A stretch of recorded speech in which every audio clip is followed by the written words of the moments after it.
2024 ఈ ఇయర్ చాలామందికి bad memories ఉండొచ్చు, ఇంకొంతమందికి హ్యాపీ అండ్ స్వీట్ మెమరీస్ ఉండొచ్చు. ఏం నేర్చుకున్నాం ఈ ఇయర్లో మనం?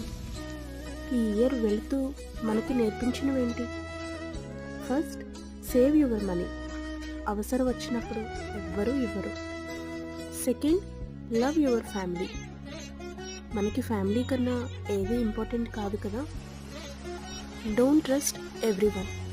అందరినీ గుడ్డిగా నమ్మకూడదు, అలా అని నమ్మాల్సిన వాళ్ళని పక్కన పెట్టకూడదు. నెక్స్ట్ ఇయర్ నుంచైనా తీసుకున్న రెజల్యూషన్స్ ఫాలో అయితే లైఫ్లో సక్సెస్ ఉండొచ్చేమో. ఒక్కసారి ఆలోచించండి. లైఫ్ ఈజ్ టూ షార్ట్ కదా. Don't waste your valuable time and money. ఈ ఇయర్లోనైనా మనం తీసుకున్న రెజల్యూషన్ సీరియస్గా ఉండి ఫాలో అవ్వాలి. Happy new year.